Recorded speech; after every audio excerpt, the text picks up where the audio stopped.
Hello, everyone. Welcome to the Sondheim Artscape Prize Finalist Talk Series. My name is Dany Chan. I am the co-curator of the Sondheim Artscape Prize exhibition and assistant curator of Asian art at the Walters Art Museum. The 2021 Janet and Walter Sondheim Artscape Prize is presented by the Walters Art Museum and the Baltimore Office of Promotion in the Arts. It is made possible through the generous support of M&T Bank, along with those supporting the Sondheim Endowment. The exhibition at the Walters Art Museum is made possible through the combined generosity of individual donors, foundations, corporations, and grants from the City of Baltimore, the Maryland State Arts Council, citizens of Baltimore County, and Howard County Government and Howard County Arts Council. The finalists are currently on view in the exhibition at the Walters Art Museum, which reopens to the public on Wednesday, July 7th. But today, I have the pleasure of interviewing Tsedaye Makonnen.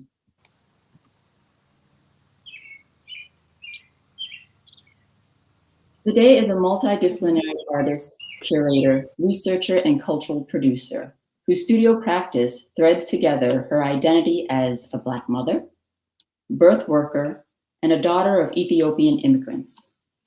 Tsedaye primarily focuses on migration and intersectional feminism, using light, shadow, reflection, fractals, embodiment, movement, and collaboration as materials. Her intention is to create a spiritual network around the globe that aims to recalibrate the energy towards something positive and life-affirming. Tsedaye is the recipient of a Smithsonian Artist Research Fellowship. She has performed at the Venice Biennale, Art Basel, Miami, Art on the Vine in Martha's Vineyard, the Chilwot Street Art Festival in Ghana, El Museo del Barrio, Fendika Cultural Center in Ethiopia, and the Festival International d'Art Performance in Martinique. She has been featured in the New York Times, Vogue, Bomb, Hyperallergic, ArtNet, Artsy, and many more. This spring, she had published a book titled Black Women as and the Living Archive, featuring works by prominent artists and writers, currently exhibiting at C.F. Hill Gallery in Sweden. And next fall, she will join the Clark Art Institute as their Futures Fellow. Tsedaye is represented by Addis Fine Art and currently lives in DC with her 10-year-old son. Welcome, Tsedaye, and congratulations on being selected a finalist. Hey, Dany, thank you. Now, one of your more iconic artworks are the light sculptures, but they're not featured in the exhibition, but we do have photo documentation of the performances with the light sculptures. Mm-hmm. And can you say where the light sculptures are? At the moment, they're with the Smithsonian. So right before this show, they got acquired for their permanent collection. Fantastic. And so the photo documentation, can you describe to us what are the light sculptures? Yes, they are individual light boxes stacked on top of each other that creates these towers. In this image, this is a 10-foot tall tower. A year later, I had a solo show where I had 7 towers at various heights that included 50 light boxes. And each individual light box is essentially a memorial and dedication to Black women or Black femmes here in the United States who've died from state-sanctioned violence, and Ethiopian and Eritrean women who have died while migrating across Libya, the Mediterranean, into Europe. And this particular light installation is called Avarash, which means you give light. It's named after one of my mom's eldest sisters. She's one of the matriarchs in the family. This work is very femme-centric. Hence why I named it after her, and thinking about the importance of matriarchy in the work, in these symbols, which are Ethiopian Coptic crosses, spiritual designs that I've grown up with, but also have researched their pre-Christian roots, which is what I'm really interested in, since they're patterns that existed and were adopted by Christianity when it came to Ethiopia. And so you had pointed out a couple of the Ethiopian crosses from the Walters Art Collection that do speak to the patterns in your light boxes. Mm-hmm. Yeah. So these are two of the ones that appear on the light boxes. There's 4 total that repeat. Yeah. And I landed on these because these are the more like iconic ones that you see in a lot of Ethiopian households. And they're specific. A lot of them are specific to regions, to churches, to even, certain like ethnic groups. So, yeah. And I mean, I've been really drawn to the fact that they represent protection and healing, essentially. And I've found some, research that says that like these designs are very feminine based, and that they're that there's like, what's the word, influences of like rebirth, and the idea of feminist in the designs, which I find fascinating, especially now that like historically, at least after Christianity came to Ethiopia, they're created mostly by men, and I'd like to think that that's not how it started. So, wow, that is wonderful history. I learned something new today. Yeah, and then the individual boxes represent actual like specific women that there's a guide that goes with every light sculpture, and the name, just like how the whole piece is called Abarash, which means you give light. Each light box is named after a different Black femme, and the meaning of their name is attached to the work. Just because when someone names you, there's a lot of importance that is placed in naming you, as well as when you name yourself. So I don't know. The piece is definitely like a chance to like think about your own life, and but really to show respect and reverence for these women that whose lives were cut short in very violent ways, but that are still here and deserve justice and vengeance and all those things. So now, as a multidisciplinary artist, you are working with mixed media performances along with visual art.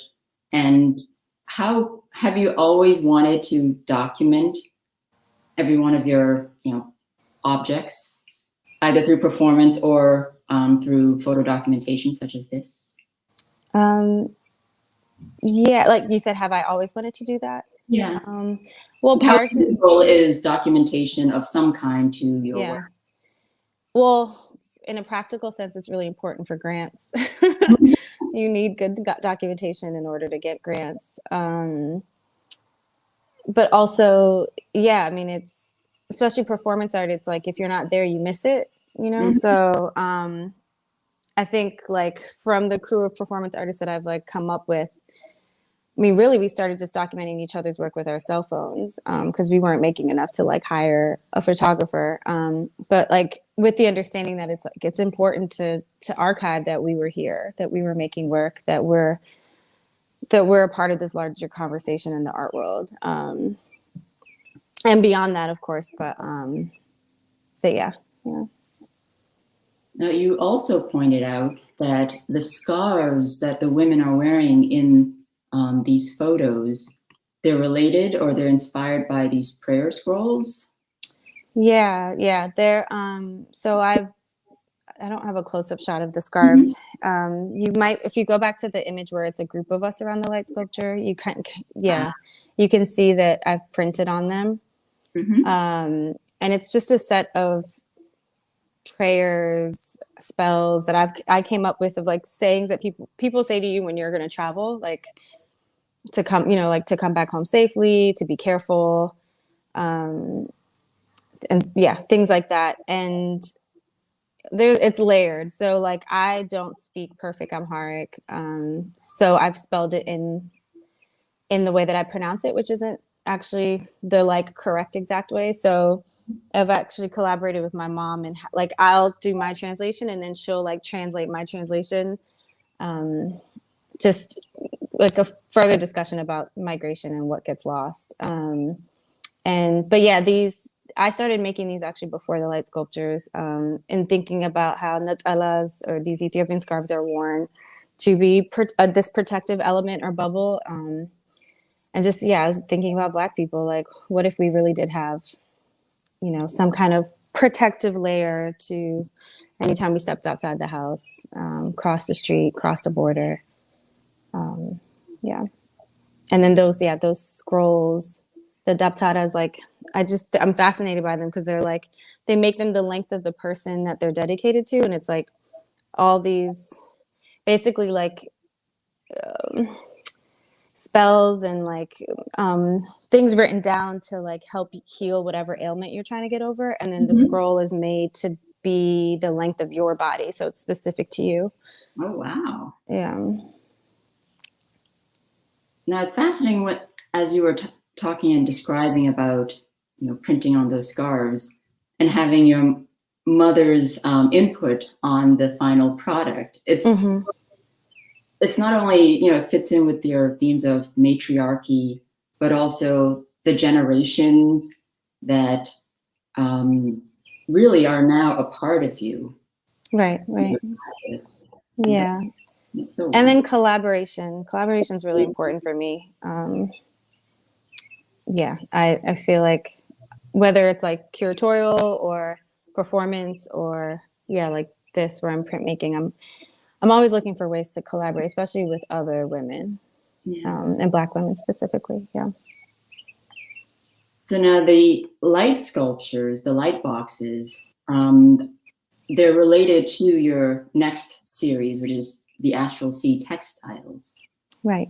So in what ways are they related? So in the light sculptures, they consist of mirror panels that create the light boxes, mirror acrylic panels.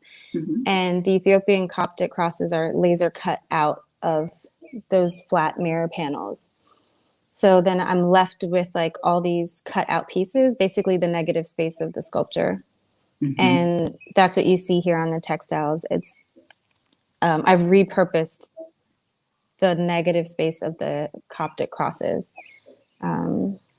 which, I have hundreds to thousands of them, especially like now that I've created at least 50, maybe more light boxes. And this was the very first piece I made in 2019. I'm sorry.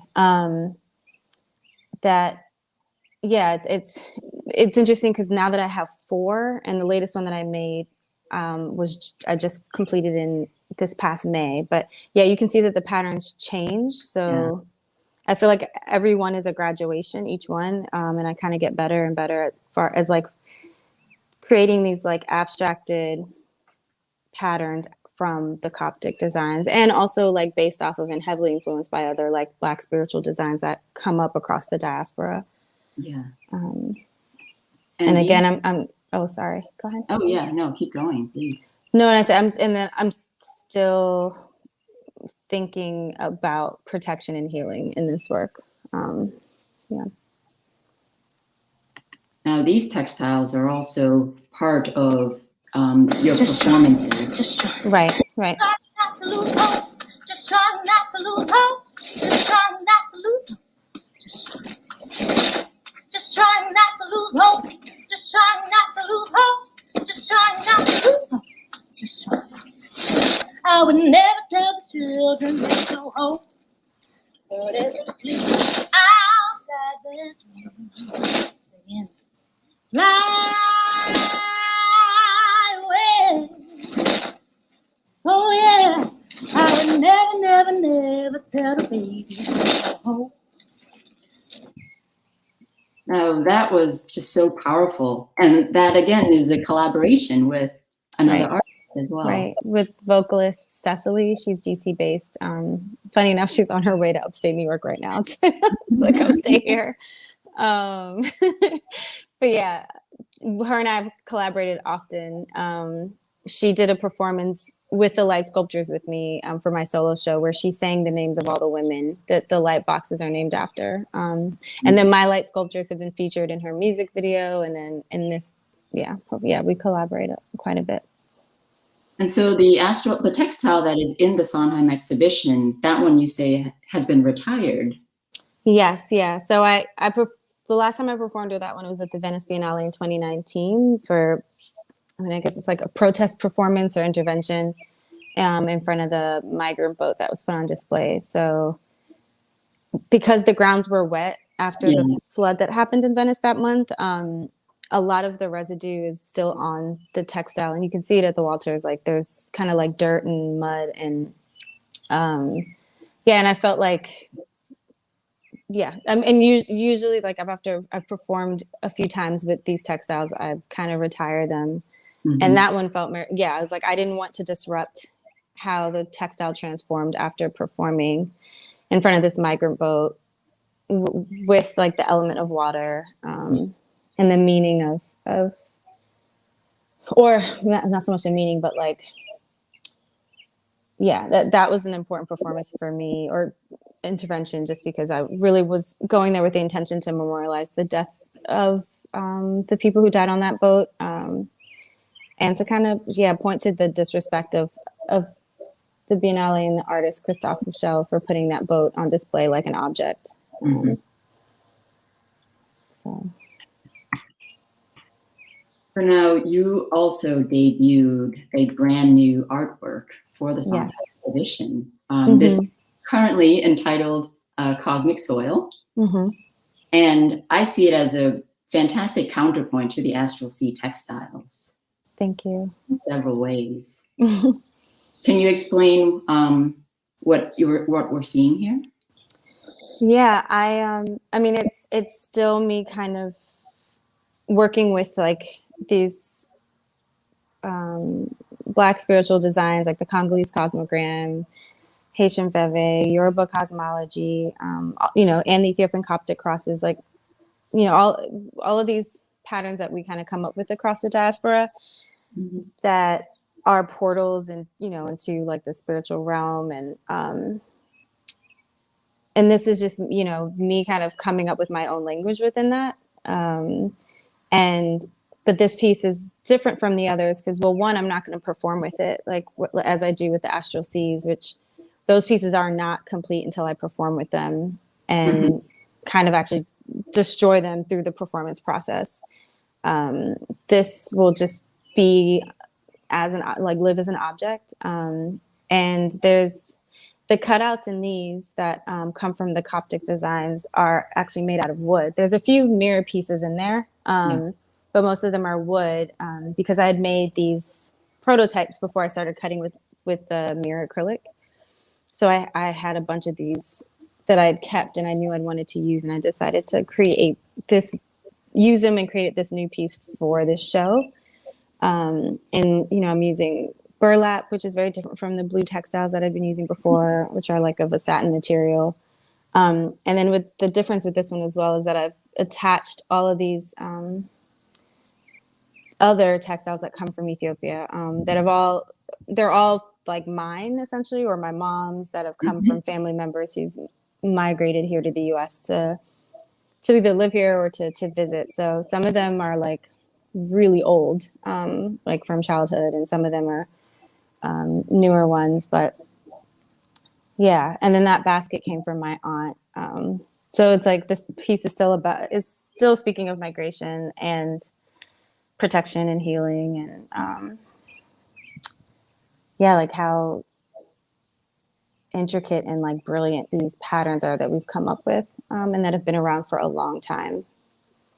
And I've begun to see that almost every one of these artworks have a piece of you.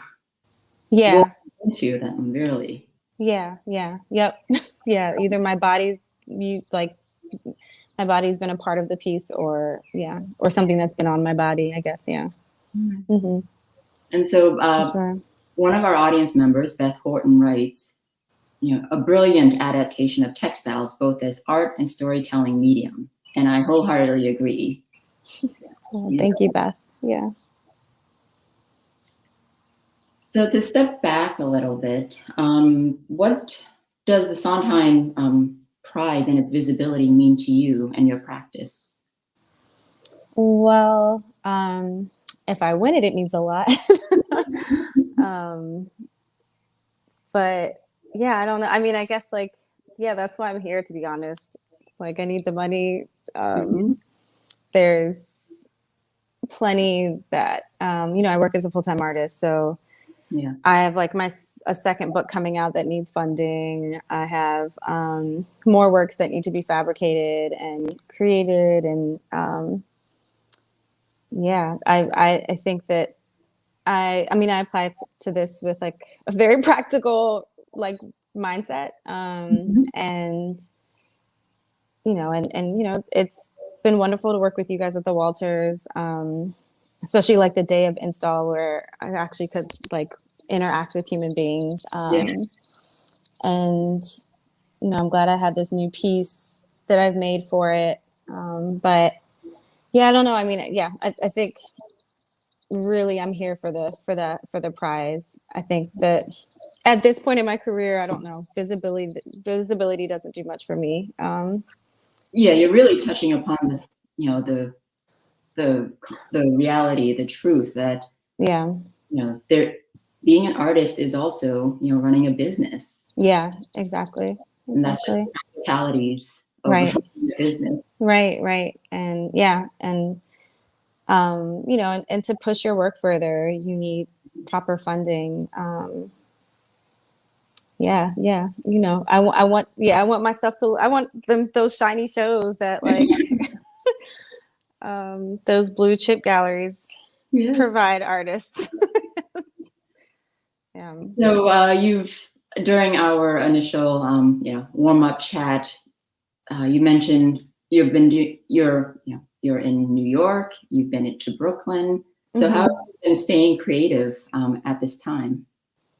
Well, I mean, at the same time that I had to get this show together, I had to finish up a brand new Astral Sea piece, which is like the largest one that I've made, for my gallery's group show in Sweden. So that was, that was intense to have to deal with both of them at the same time.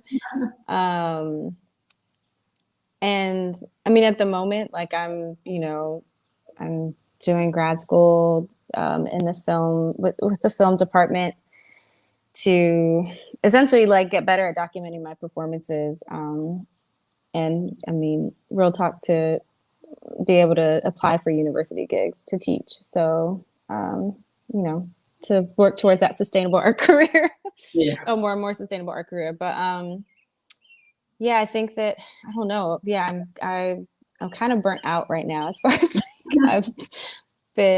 I've put out a lot of new work in the last year and a half. I just published that book with Washington Project for the Arts that the book launch is happening in about 2 weeks. So that's on my mind.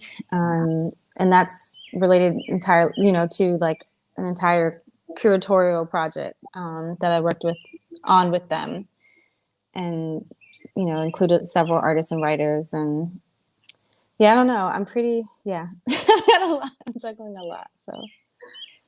And so can you say that what you're really looking forward to the most is some rest? Will you be getting some rest coming up? I hope August, maybe by August, hopefully. Yeah, I mean, I'm working on that now too. Like, that is what upstate is great for that. It's beautiful here and it's very naturey. But I am looking forward to prioritizing rest and care, and Wonderful. Let's see if we have any questions.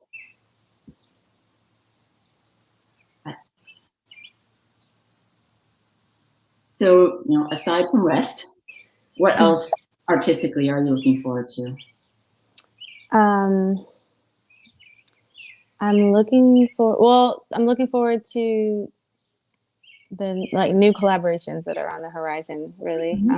I forgot. I also did a whole residency right before coming here with one of my like premier collaborators, Ayana Evans. We did a residency for 10 days in upstate New York in early June, late May. Yeah, it was why I had to leave so abruptly after installing at the Walters. And yeah, we made several works like that we can probably slowly drip out for the next like year or 2 years. Wow. But yeah, I'm looking forward to diving deep into that and like producing films out of all the video footage that we took, and exhibiting all of the like our photography of our performances, and working on my next book with another artist. Yeah, I'm looking forward to the collaborations because I really do enjoy that part. And I don't know, yeah, it makes the art world easier to like deal with when I'm doing it with friends. Yeah. Well, we have Beth Horton asks, do you do guest speaking gigs? I do like an artist talk. Perhaps I guess. Yeah. Tomorrow, actually, Hosey and I are doing a talk together for Micah, for Jackie Milad's class. Yeah. So yeah, I do. I've had to slow down because I feel like I'm sure a lot of people went through this, but like during the pandemic, I was doing that on overload. Like, but yeah, I do speaking gigs or artist talks or whatever. It doesn't even have to sound that formal. Wonderful. Yes. And so our audiences can follow you on social media and on your website to get all those upcoming gigs and talks. Yep.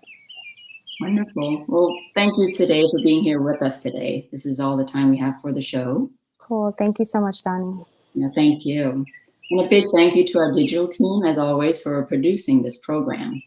And finally, an even bigger thank you to all of you, our audience, for sharing in this experience with us. The Jenna and Walter Sondheim Artscape Prize exhibition is on view at the Walters Art Museum through Sunday, July 18th. However, the museum is temporarily closed and will reopen to the public on Wednesday, July 7th. Admission to the museum and exhibitions is free. Thank you and goodbye for now. Bye, y'all.